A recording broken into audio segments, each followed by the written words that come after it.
Hey guys, I'm Rich from NeoWin. Today we're unboxing the LeEco Le Pro 3. Alright, so obviously it's going to be an Android phone. I'm not too familiar with LeEco's products. I assume I'm pronouncing the name of the company the right way. But so this phone, it's got a Snapdragon 821 processor, which puts it in the flagship range. And it only costs about 400 bucks. In fact, right now you could get it for about 300 bucks. So that's what really interested me about this. It's got Android 6.0 Marshmallow, so obviously it's not nougat. 16 megapixel rear camera, f2 aperture, phase detect autofocus. So the camera is upper mid range.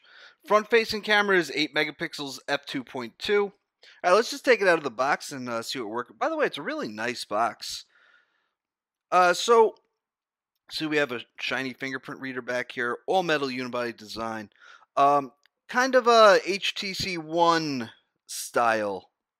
Although in fairness, you can really say that about any phone with an aluminum unibody display that has the antenna lines on it like that. All right, so let's boot this up. By the way, it feels very glossy or kind of slippery on the back. So the display is 5.5 inches, 1080p. And we'll take a look at what else we have in the box as well. We have, this comes up. We have headphones. Now, as you can see here, they are USB Type-C headphones. All right. And it also comes with a adapter here.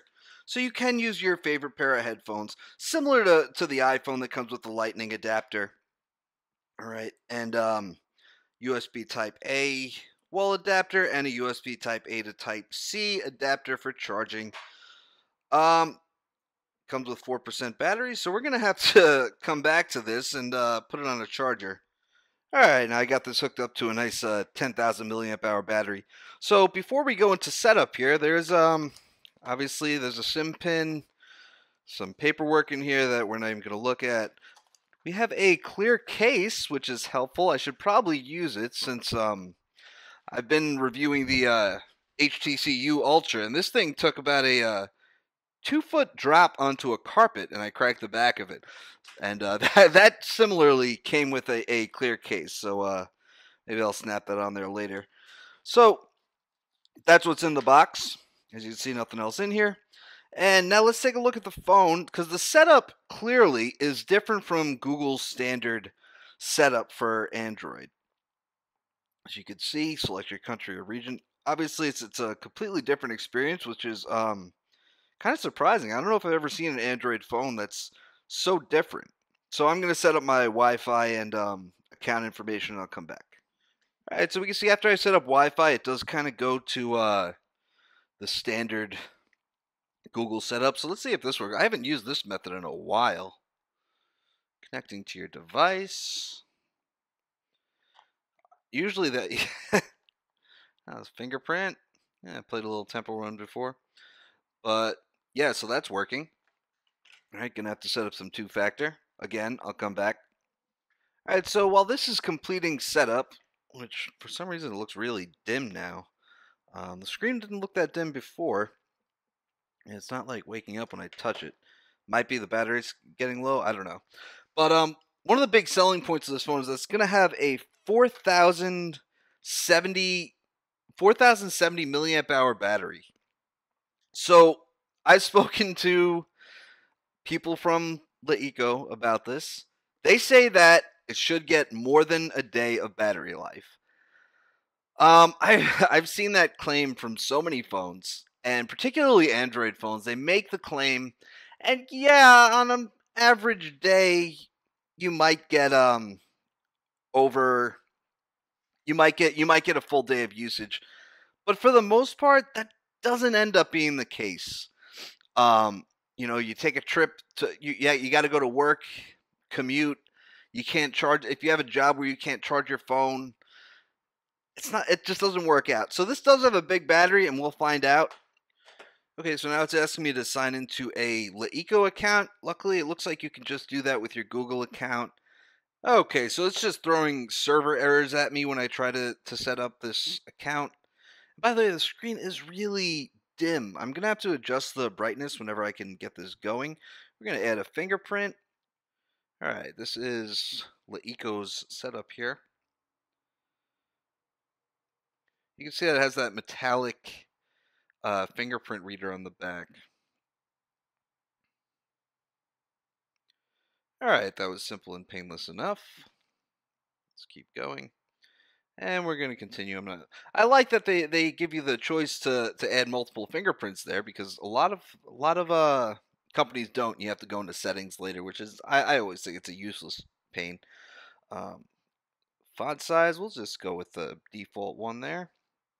View size, I'm seeing a lot of like iPhone-ish options here. I don't see this on all Android phones, but you know, if it works, it works. It's all right. So we're going to use as a new Eco phone. So another thing about the battery, like I said, they promise. Wow, Arrow launcher. That couldn't have been preloaded, right? Nah. Said it will use the regular launcher. So another thing about the battery, like I said, it's a big battery. It also has a 1440p display. You see, quick settings are not up here. I believe I have to use the buttons. They disappear when you're not using them, makes them kind of hard to locate. And they're also Samsung style. You notice that the multitasking button's over here, the back button's over here, which is not standard for Android phones, which I actually like this setup better. I'm looking for the brightness. And you can see it's turned all the way down there. And now you really can see it there. Or you can actually see the screen. I don't know why it was so dark to begin with, but now we can light it up. You can see all the settings here. Let's see if it has any updates. Updates are always fun. Comes with Android 6.0.1 Marshmallow. So with the 1080p display, the battery life should be pretty good. But that's one thing that I'm definitely going to be keeping an eye on with this phone. All right, so it's up to date. So there is no nougat available for it right now. Yeah, I'm excited to spend some more time with this. Like I said, I've been using the HTC U Ultra and the LG G6, both of which also have a Snapdragon 821 chipset.